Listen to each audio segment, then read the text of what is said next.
ഇപ്പോൾ രാജ്യസഭയിൽ പ്രധാനമന്ത്രി സംസാരിക്കുകയാണ്. തത്സമയത്തിൽ राष्ट्रपति जी का उद्बोधन रहा। आत्मनिर्भर भारत की राह दिखाने वाला और इस दशक के लिए एक मार्ग प्रशस्त करने वाला राष्ट्रपति जी का उद्बोधन रहा। आदरणीय सभापति जी, मैं राष्ट्रपति जी का तहे दिल से आभार व्यक्त करने के लिए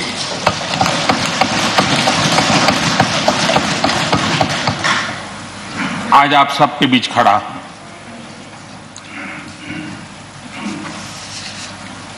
राज्यसभा में करीब 13-14 घंटे तक 50 से अधिक मान्य सदस्यों ने अपने विचार रखे, बहुमूल्य विचार रखे, अनेक पहलुओं पर विचार रखे और इसलिए मैं सभी आदरणीय सदस्यों का हृदयपूर्वक आभार भी व्यक्त करता हूं इस चर्चा को समृद्ध बनाने के लिए। अच्छा होता कि राष्ट्रपति जी का भाषण सुनने के लिए भी सब होते तो लोकतंत्र की गरिमा और बढ़ जाती और हम सबको कभी गिला शिकवा न रहता कि हमने राष्ट्रपति जी का भाषण सुना नहीं था। लेकिन राष्ट्रपति जी के भाषण की ताकत इतनी थी कि न सुनने के बावजूद भी बहुत कुछ बोल पाए। ये अपने आप में इस भाषण की ताकत थी, उन विचारों की ताकत थी, उन आदर्शों की ताकत थी कि जिसके कारण न सुनने के बाद भी बात पहुंच गई और इसलिए मैं समझता हूं इस भाषण का मूल्य अनेक गुना है। आदरणीय सभापति जी, जैसे मैंने कहा, अनेक चुनौतियों के बीच राष्ट्रपति जी का इस दशक का प्रथम भाषण हुआ। लेकिन ये भी सही है कि जरा पूरे विश्व पटल की तरफ देखते हैं, भारत के युवा मन को देखते हैं, तो ऐसा लगता है कि आज भारत सच्चे अर्थ में एक अवसरों की भूमि है। अनेक अवसर हमारा इंतजार कर रहे हैं और इसलिए जो देश युवा हो, जो देश उत्साह से भरा हुआ हो, जो देश अनेक सपनों को लेकर के संकल्प के साथ सिद्धि को प्राप्त करने के लिए प्रयासरत हो, वो देश इन अवसरों को कभी जाने नहीं दे सकता। हम सब के लिए ये भी एक अवसर है कि हम आजादी के 75 वर्ष में प्रवेश कर रहे हैं।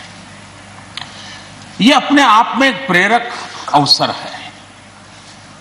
हम जहां भी हो, जिस रूप में हो, मां भारती के संतान के रूप में इस आजादी के 75वें पर्व को हमने प्रेरणा का पर्व बनाना चाहिए। देश को आने वाले वर्षों के लिए तैयार करने के लिए कुछ न कुछ कर गुजरने का होना चाहिए और 2047 में देश जब आजादी की शताब्दी मनाए तब हम देश को कहां तक ले जाएंगे, इन सपनों को बार बार हमने लेते रहना चाहिए। आज पूरे विश्व की नजर भारत पर है, भारत से अपेक्षाएं भी हैं और लोगों में एक विश्वास भी है कि अगर भारत ये कर लेगा, दुनिया की बहुतेक समस्याओं का समाधान वहीं से हो जाएगा। ये विश्वास आज दुनिया में भारत के लिए बड़ा है।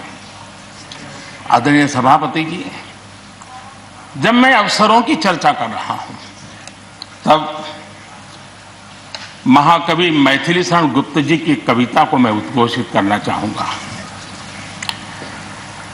गुप्त जी ने कहा था, अवसर तेरे लिए खड़ा है, अवसर तेरे लिए खड़ा है, फिर भी तू चुपचाप पड़ा है।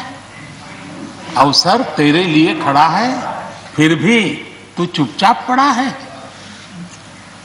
तेरा कर्म क्षेत्र बड़ा है, तेरा कर्म क्षेत्र बड़ा है। पल पल है अनमोल, पल पल है अनमोल। अरे भारत उठ, अरे भारत उठ, आंखें खोल। ये मैथिली शरण गुप्त जी ने कहा था। लेकिन मैं सोच रहा था, इस कालखंड में 21वीं सदी के आरंभ में अगर उनको लिखना होता तो क्या लिखते। मैं कल्पना करता था कि वो लिखते, अवसर तेरे लिए खड़ा है, अवसर तेरे लिए खड़ा है, तू आत्मविश्वास से भरा पड़ा है, तू आत्मविश्वास से भरा पड़ा है। हर बाधा, हर बाधा, हर बंदिश को तोड़, हर बाधा, हर बंदिश को तोड़। अरे भारत, अरे भारत, आत्मनिर्भरता के पथ पर दौड़, आत्मनिर्भरता के पथ पर दौड़।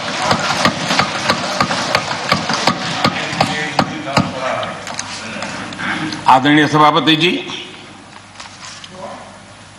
कोरोना के दौरान किस प्रकार की वैश्विक परिस्थितियां बनी, कोई किसी की मदद कर सके ये असंभव हो गया। एक देश दूसरे देश को मदद न कर सके, एक राज्य दूसरे राज्य को मदद न कर सके, यहां तक कि परिवार का एक सदस्य दूसरे परिवार की सदस्य की मदद न कर सके, वैसा माहौल कोरोना के कारण पैदा हुआ। भारत के लिए तो दुनिया ने बहुत आशंकाएं जताई थी, विश्व बहुत चिंतित था कि अगर कोरोना की इस महामारी में अगर भारत अपने आप को संभाल नहीं पाया तो न सिर्फ भारत लेकिन पूरी मानव जात के लिए कितना बड़ा संकट आ जाएगा, ये आशंकाएं सबने जताई। करोड़ों लोग फंस जाएंगे, लाखों लोग मर जाएंगे। हमारे यहां भी डराने के लिए भरपूर बातें भी हुई।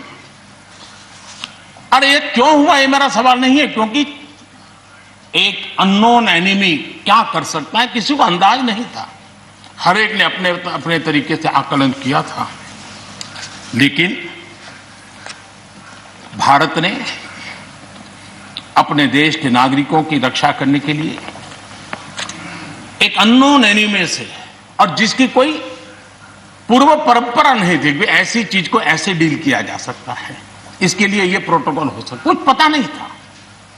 एक नए तरीके से, नए सोच के साथ हर किसी को चलना था।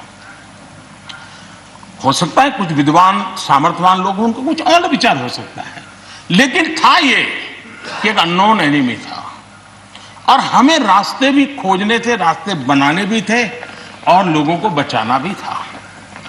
उस समय जो भी ईश्वर ने बुद्धि, शक्ति, सामर्थ्य दिया, इस देश ने उसको करते हुए देश को बचाने में भरसक काम किया है।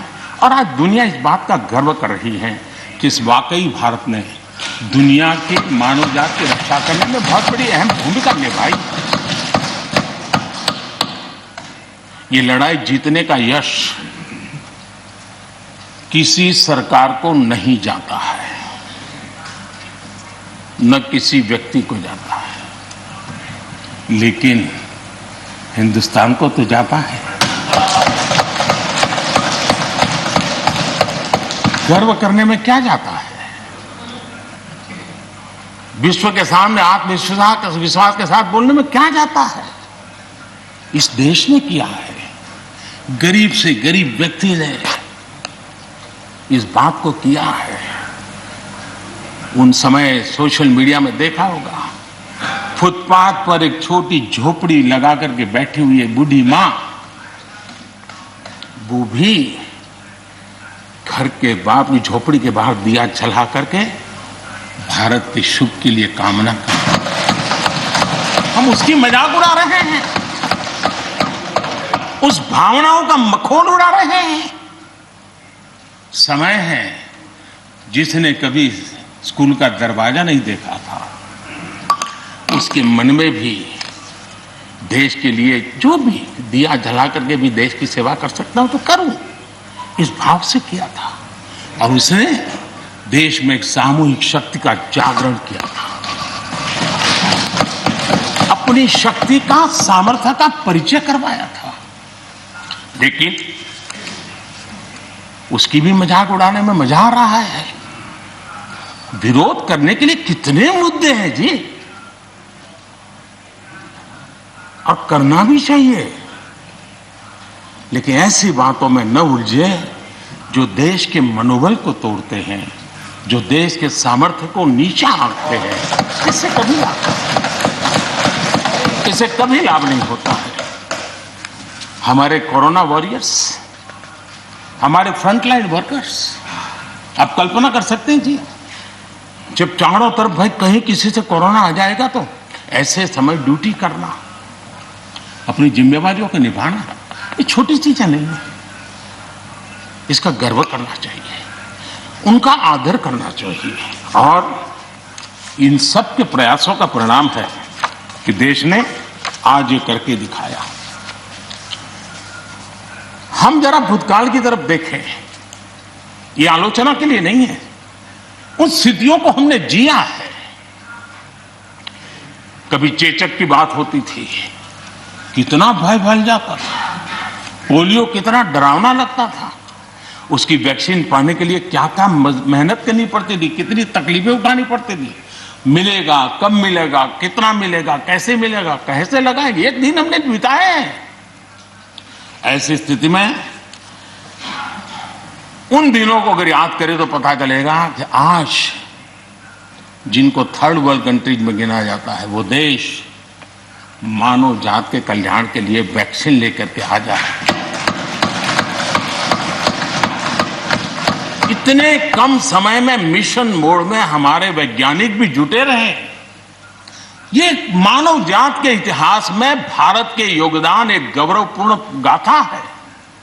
इसका हम गौरव करें और उसी में से एक नए आत्मविश्वास की प्रेरणा भी जगती है। हमने उस नए आत्मविश्वास की प्रेरणा को जगाने के ऐसे प्रयासों को आज देश गर्व कर सकता है कि दुनिया का सबसे बड़ा टीकाकरण अभियान इसी मेरे देश में चल रहा है। विश्व में तेज गति से टीकाकरण आज कहीं हो रहा है तो इसी हम सब की मां भारती के गोद में हो रहा है। और भारत का ये सामर्थ्य कहां नहीं पहुंचा है। आज कोरोना ने भारत को दुनिया के साथ रिश्तों में एक नई ताकत दी है। जब शुरुआत में कौन सी दवाई काम करेगी, वैक्सीन नहीं थी, तो सारा विश्व का ध्यान भारत की दवाइयों पर गया। विश्व में फार्मेसी के हब के रूप में भारत उभर करके आया।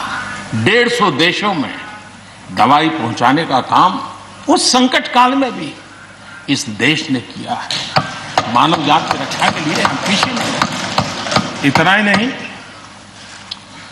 इन समय वैक्सीन के संबंध में भी विश्व बड़े गर्व के साथ कहता है कि हमारे पास भारत की वैक्सीन आ गई है, हमारे पास भारत की वैक्सीन आ गई है। हम सबको मालूम है कि दुनिया के बड़े बड़े अस्पताल में भी बड़े बड़े लोग भी जब ऑपरेशन कराने जाते हैं, कोई बड़े मेजर ऑपरेशन के लिए, और ऑपरेशन थिएटर में जाने के बाद प्रक्रिया शुरू होने के पहले उसकी आंखें ढूंढती हैं कि कोई हिंदुस्तानी डॉक्टर है कि नहीं है।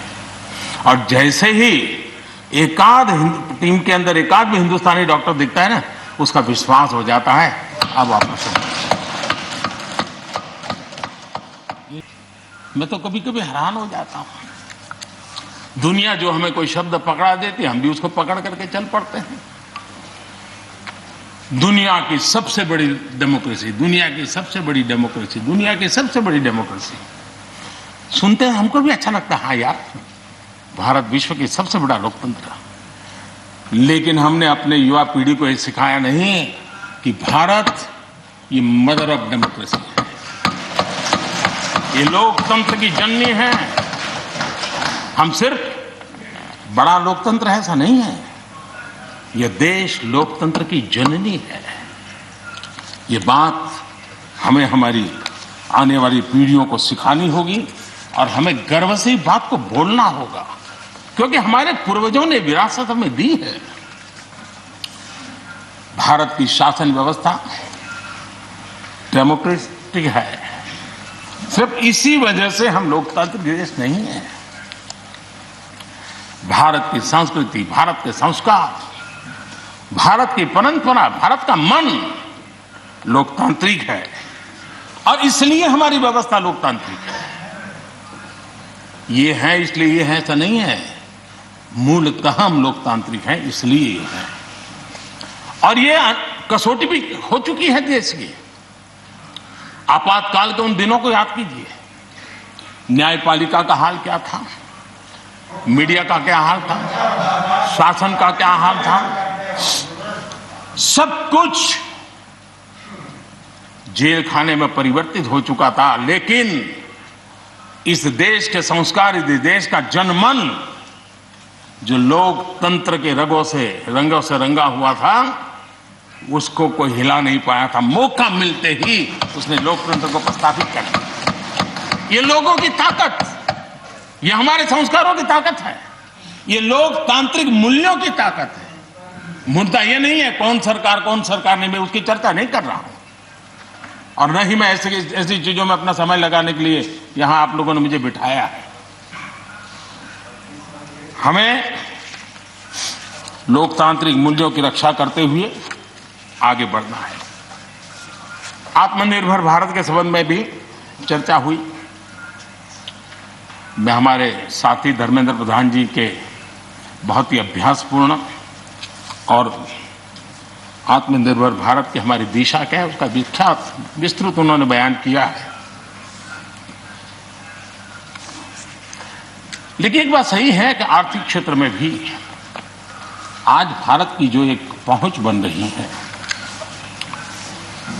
कोरोना काल में दुनिया के लोग निवेश के लिए तरस रहे हैं, सारी बातें बाहर आ रही हैं, लेकिन भारत है जहां रिकॉर्ड निवेश हो रहा है। सारे तथ्य बता रहे हैं कि अनेक देशों की अर्थस्थिति डामाडोल है, जबकि दुनिया भारत में डबल डिजिट ग्रोथ का अनुमान लगा रही है। एक तरफ निराशा का माहौल है तो हिंदुस्तान में एक आशा की किरण नजर आ रही है। ये दुनिया की तरफ से आवाज उठ रही है। आज भारत का विदेशी मुद्रा भंडार रिकॉर्ड स्तर पर है। आज भारत में अन्न उत्पादन रिकॉर्ड स्तर पर है। भारत आज दुनिया में दूसरा बड़ा देश है जहां पर इंटरनेट यूजर है। भारत में आज हर महीने 4 लाख करोड़ रुपए का लेन देन डिजिटली हो रहा है, यूपीआई के माध्यम से हो रहा है, यूपीआई के माध्यम से। याद कीजिए, यहां के इसी सदन के भाषण में सुन रहा था 2 साल 3 साल पहले, लोगों के पास मोबाइल कहां है, टिकना कहां है, लोग डिजिटल कैसे करेंगे। ये देश की ताकत देखिए, हर महीने 4 लाख करोड़ रुपए भारत मोबाइल फोन के निर्माता के रूप में दुनिया का दूसरा सबसे बड़ा देश बना है। भारत में रिकॉर्ड संख्या में स्टार्टअप्स, यूनिकॉर्न्स और जिसका विश्व में जय जयकार होने लगा है, इसी धरती पर हमारी युवा पीढ़ी कर रही है। രാഷ്ട്രപതിയുടെ നയപ്രഖ്യാപന പ്രസംഗത്തിന്മേലുള്ള നന്ദി പ്രമേയ ചർച്ചയിൽ പ്രതിപക്ഷത്തിനെതിരെ ആഞ്ഞടിച്ച പ്രധാനമന്ത്രി നരേന്ദ്രമോദി രാജ്യസഭയിൽ സംസാരിക്കുകയാണ്. രാജ്യത്തെ ദുർബലമാക്കുന്ന നടപടികളിൽ പ്രതിപക്ഷം ഏർപ്പെടരുതെന്ന് പ്രധാനമന്ത്രി നരേന്ദ്രമോദി പറഞ്ഞു. രാഷ്ട്രപതിയുടെ നയപ്രഖ്യാപന പ്രസംഗം ബഹിഷ്കരിച്ച പ്രതിപക്ഷ നടപടി ജനാധിപത്യത്തിന് യോജിച്ചതല്ല. ശക്തമായ പ്രസംഗമായതുകൊണ്ട് ബഹിഷ്കരിച്ചവർക്ക് തന്നെ അത് ചർച്ചയാക്കേണ്ടി വന്നെന്നും പ്രധാനമന്ത്രി. കോവിഡ് പ്രതിസന്ധിക്കെതിരെ രാജ്യം മികച്ച നിലയിൽ പോരാടിയതെന്നും പ്രധാനമന്ത്രി. ഇന്ത്യയിൽ ലക്ഷക്കണക്കിന് ആളുകൾ കോവിഡ് ബാധിച്ച് മരിക്കുമെന്ന് ലോകം ഭയന്നിരുന്നു. ഒരു വ്യക്തിയല്ല, രാജ്യം ഒരുമിച്ചാണ് കോവിഡിനെതിരെ പോരാടിയത്. ലോകത്തിലെ ഏറ്റവും വലിയ വാക്സിൻ യജ്ഞമാണ് ഇന്ത്യയിൽ നടക്കുന്നതെന്നും പ്രധാനമന്ത്രി പറഞ്ഞു. പ്രധാനമന്ത്രി സംസാരിക്കുകയാണ് തത്സമയം.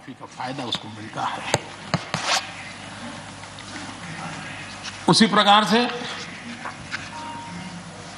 पहले की फसल बीमा योजना क्या थी? एक प्रकार से वो बीमा जो बैंक गारंटी के रूप में काम करता था, और वो भी छोटे किसान के लिए तो नसीब ही नहीं होता था. वो भी उन्हीं किसानों के लिए होता था जो बैंक से लोन लेता था और उसका इंश्योरेंस होता था, तो बैंक वालों को भी एक विश्वास हो जाता था, चल जाता था. आज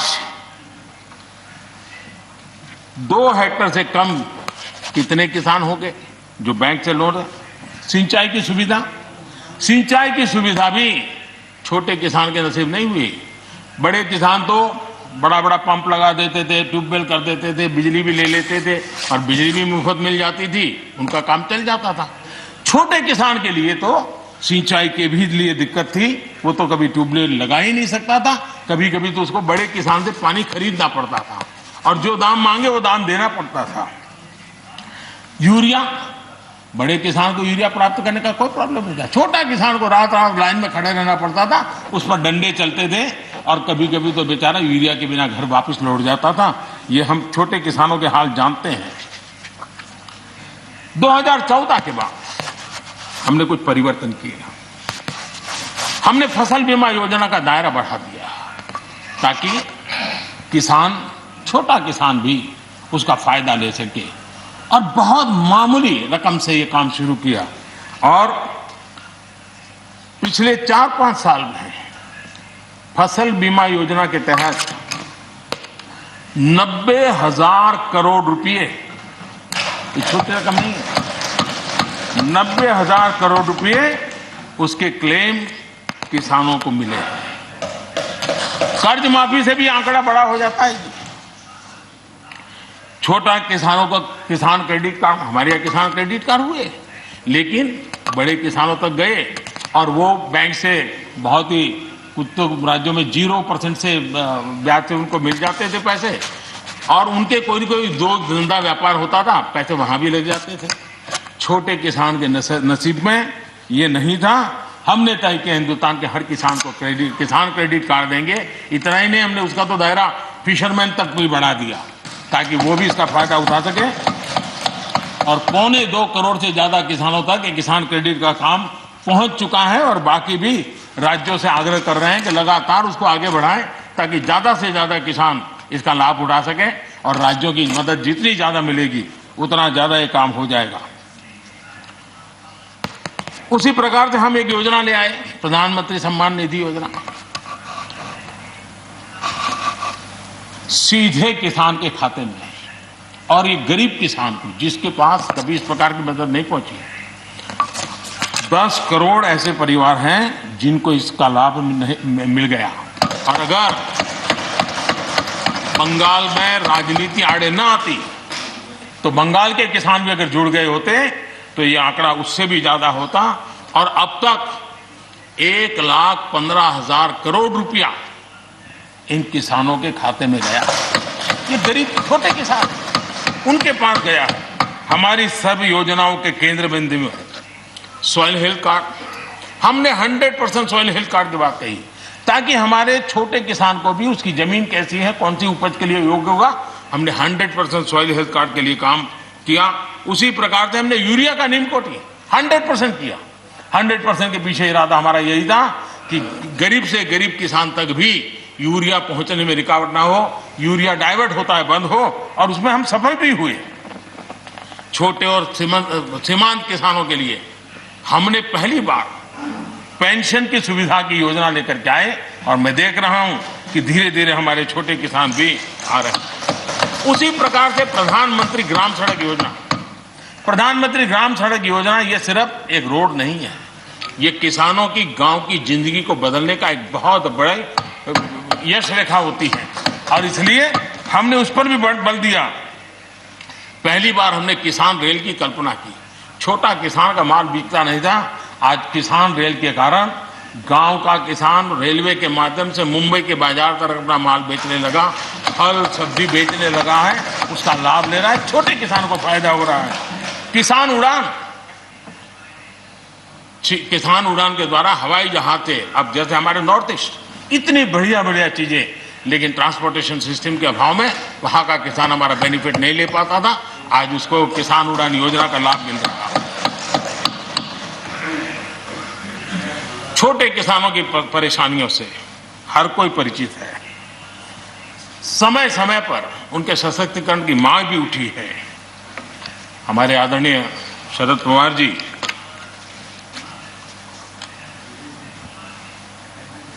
और कांग्रेस के भी हर किसी ने, हर सरकार ने कृषि सुधारों की वकालत की है।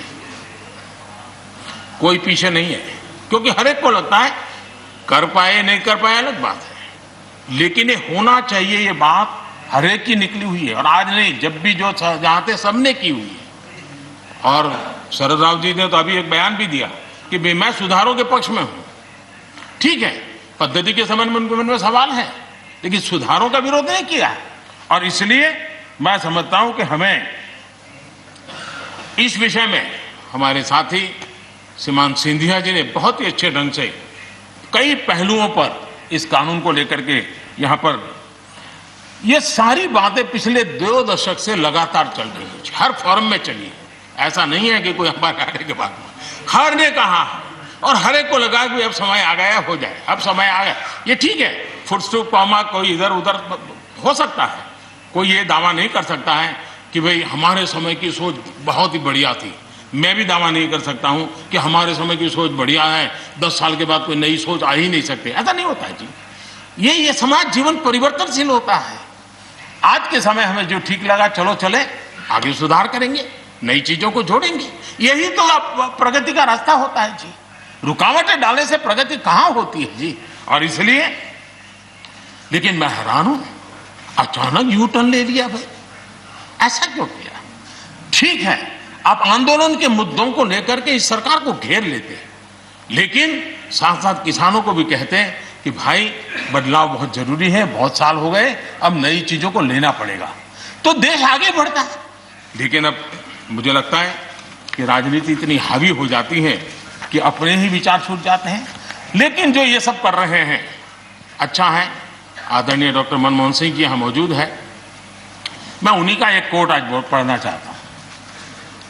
हो सकता है जो यू टर्न कर रहे हैं वो मेरी बात माने या न माने, मनमोहन सिंह जी की तो बात जरूर मानेंगे।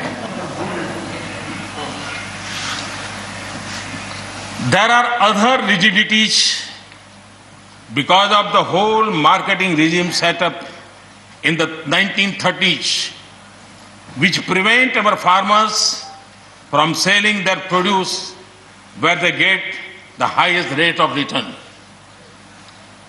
It is our intention to remove all those handicaps which come in the way of India realizing its vast potential as one large common market. ये आदरणीय मनमोहन सिंह जी का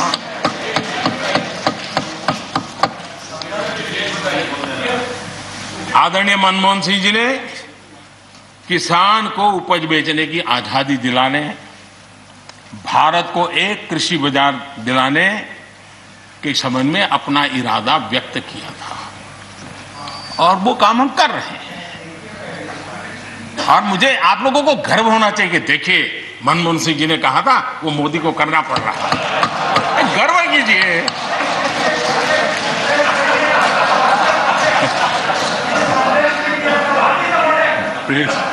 प्लीज। और मजा ये है कि जो लोग पॉलिटिकल बयानबाजी करते हैं उछल उछल करके, उनके राज्यों में भी जब उनको मौका मिला है, इसी में से आधा अधूरा कुछ न कुछ किया ही किया है हर किसी ने। यहां जो विरोध में दल है उनकी भी जहां सरकारें हैं वहां आधा अधूरा कुछ न कुछ तो किया ही है, क्योंकि उनको भी मालूम है रास्ते का रास्ता तो यही है। और मैंने देखा इस चर्चा में लॉ का जो स्पिरिट है उस पर किसी की चर्चा नहीं हुई है। शिकायत दिया गया तरीका ठीक नहीं था, जल्दी कर दिया, इसको नहीं पूछा, ये रहता है। वो तो परिवार में शादी होती है तो भी फूफी नाराज होकर के कहती है मुझे कहां बुलाया, वो तो रहता है। इतना बड़ा बड़ा परिवार है तो रहता ही है।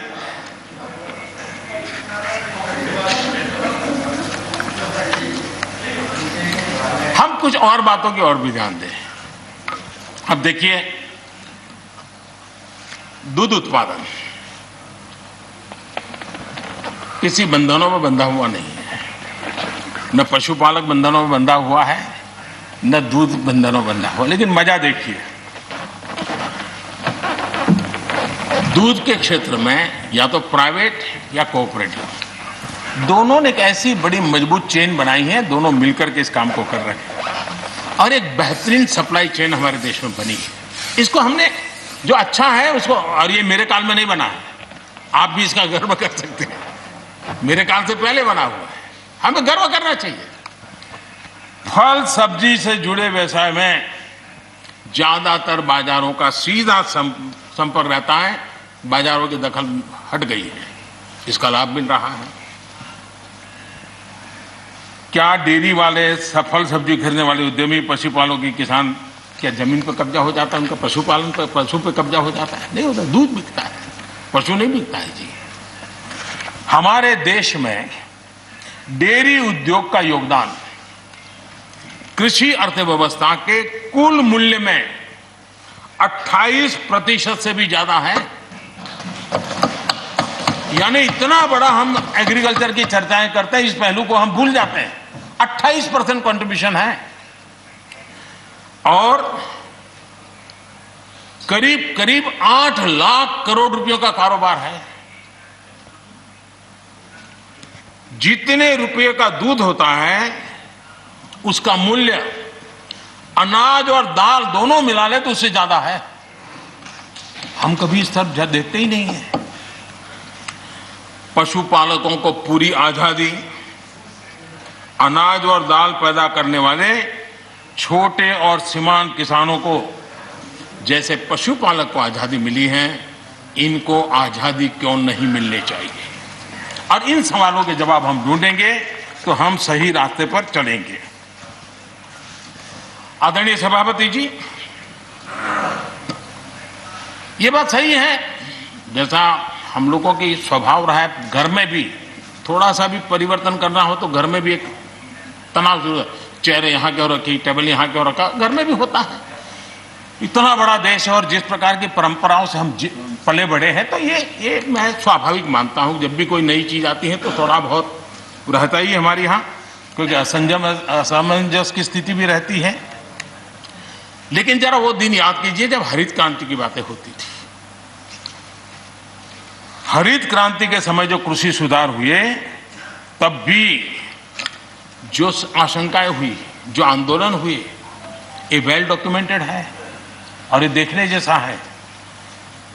कृषि सुधार के लिए सख्त फैसले लेने के उस दौर में शास्त्री जी का हाल यह था कि अपने साथियों में से कोई कृषि मंत्री बनने को तैयार नहीं होता था, क्योंकि लगता था कि ऐसा है हाथ जल जाएंगे और किसान नाराज हो जाएंगे तो मेरी तो राजनीति समाप्त हो जाएगी। ये शास्त्री जी के समय की घटनाएं हैं। और अंत में शास्त्री जी को सी सुब्रमण्यम जी को कृषि मंत्री बनाना पड़ा था और उन्होंने रिफॉर्म्स की बातें की। योजना आयोग ने भी उसका विरोध किया था। मजा देखिए, योजना आयोग ने भी विरोध किया था। वित्त मंत्रालय सहित पूरी कैबिनेट के अंदर भी विरोध का स्वर उठा था। लेकिन देश की भलाई के लिए शास्त्री जी आगे बढ़े और लेफ्ट पार्टी जो आज भाषा बोलते हैं ना, वही उस समय बोलते थे। वो यही कहते हैं, अमेरिका के इशारे पर शास्त्री जी ये कर रहे हैं, अमेरिका के इशारे पर कांग्रेस ये कर रही है। सारा चीज जितना आज मेरे खाते में जमा है ना, वो पहले आपके यहाँ बैठे था। सब कुछ अमेरिका के एजेंट कह दिया जाता था हमारे नेता, कांग्रेस के नेताओं को। ये सब कुछ लेफ्ट वाले जो आज भाषा बोलते हैं, वो उस समय भी उन्होंने यही भाषा बोली थी। कृषि सुधारों को छोटे किसानों को बर्बाद करने वाला बताया गया था। देश भर में हजारों प्रदर्शन आयोजित हुए थे, बड़ा मूवमेंट चला था। इसी माहौल में भी लाल बहादुर शास्त्री जी और उसके बाद की सरकार जो करती रही, उसी का परिणाम है कि जो हम कभी PL 480 मंगवा करके खाते थे, आज देश अपने किसान ने अपनी मिट्टी से पैदा की चीजें को खाता है।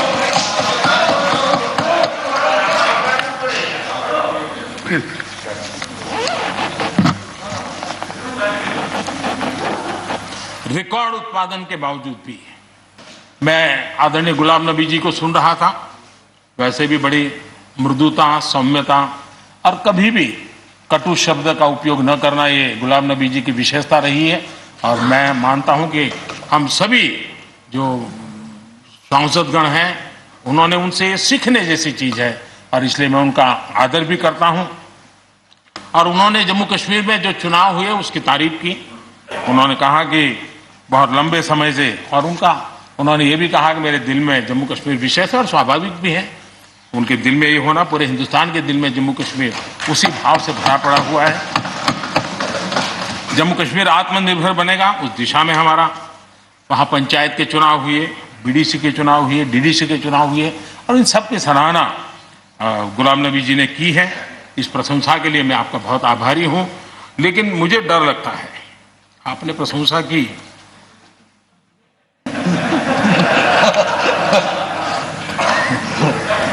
मुझे विश्वास है कि आपकी पार्टी वाले इसको उचित स्पिरिट में लेंगे। गलती से G23 की राय मान करके खुद उल्टा न कर दे।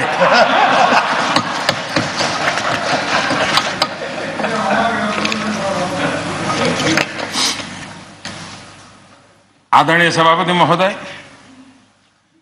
कोरोना के चुनौतीपूर्ण दौर में सीमा पर भी चुनौती देने की कोशिश हुई। हमारे वीर जवानों के हौसले और कुशलता ने सटीक जवाब दिया है और हर हिंदुस्तानी के इस बात पर गर्व है। मुश्किल परिस्थितियों में भी हमारे जवान डट करके खड़े रहे हैं। तमाम साथियों ने भी हमारे जवानों के शौर्य की सराहना की है, मैं उनका आभारी हूं। LAC पर जो स्थिति बनी है, उस पर भारत का रुख बहुत स्पष्ट है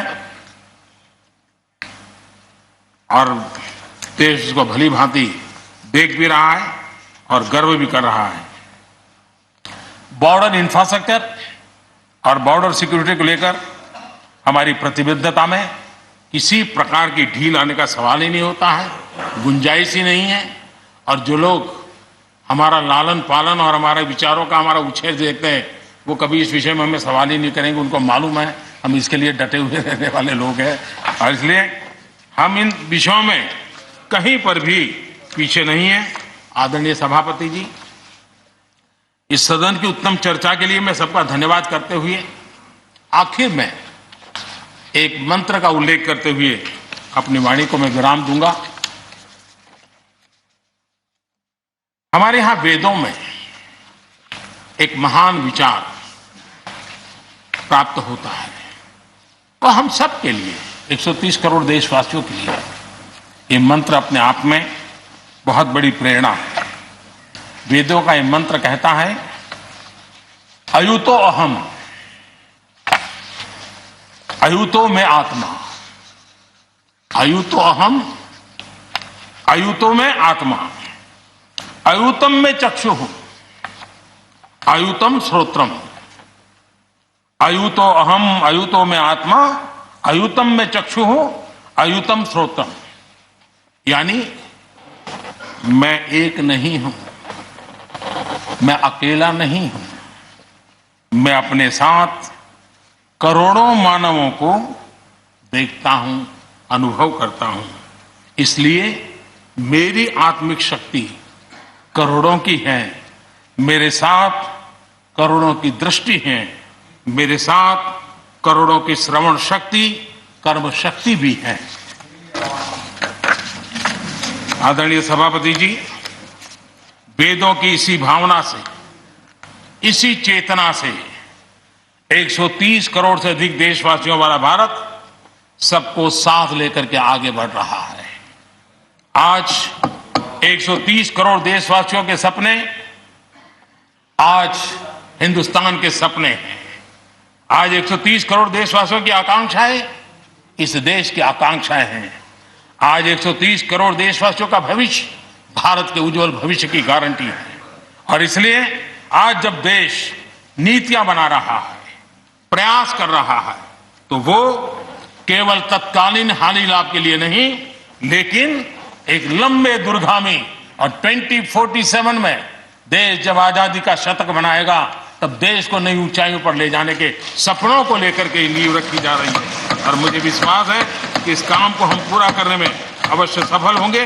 मैं फिर एक बार आदरणीय राष्ट्रपति जी के उद्बोधन के लिए मैं उनका आदरपूर्वक धन्यवाद करते हुए, उनका अभिनंदन करते हुए, सदन में भी जिस तरह चर्चा हुई, और मैं सच बताता हूं, चर्चा का स्तर भी अच्छा था, वातावरण भी अच्छा था। ये ठीक है, इससे कितने लाभ होते हैं, मुझ पर भी कितना हमला हुआ, हर प्रकार से जो भी कहा जा सकता है कहा, लेकिन मुझे बहुत आनंद हुआ कि मैं कम से कम आपके काम तो आया। देखिए, आपके मन में एक तो कोरोना के कारण ज्यादा जाना आना होता नहीं होगा, फंसे रहते होंगे, और घर में भी खिचखिच रखती होगी। अब इतना गुस्सा यहां निकाल दिया तो आपका मन कितना हल्का हो गया, आप घर के अंदर कितनी खुशी चैन से समय बिताते होंगे। तो ये आनंद जो आपको मिला है, इसके लिए मैं काम आया, ये भी मैं अपना सौभाग्य मानता हूं। और मैं चाहूंगा ये आनंद लगातार लेते रहिए, चर्चा करते रहिए, लगातार चर्चा करते रहिए, सदन को जीवंत बनाते रखिए। मोदी है, मौका लीजिए। बहुत बहुत धन्यवाद। धन्यवाद प्रधानमंत्री जी। രാഷ്ട്രപതിയുടെ നയപ്രഖ്യാപനത്തിന്മേലുള്ള നന്ദി പ്രമേയ ചർച്ചയ്ക്ക് പ്രധാനമന്ത്രി നരേന്ദ്രമോദി രാജ്യസഭയിൽ മറുപടി പറയുകയായിരുന്നു. കർഷക പ്രക്ഷോഭത്തെ അദ്ദേഹം പരാമർശിക്കുന്നു. കർഷകർ പ്രക്ഷോഭം അവസാനിപ്പിച്ച് മടങ്ങണം, മുതിർന്ന കർഷകരോടും ഇതേ ആഹ്വാനം മുന്നോട്ട് വയ്ക്കുന്നു. അതോടൊപ്പം തന്നെ നിയമത്തിൽ അപാകതകളുണ്ടെങ്കിൽ പരിഹരിക്കാമെന്നും പ്രധാനമന്ത്രി നരേന്ദ്രമോദി രാജ്യസഭയിൽ ഇപ്പോൾ നടത്തിയ മറുപടി പ്രസംഗത്തിൽ വ്യക്തമാക്കുന്നു. Number 1 election channel 24.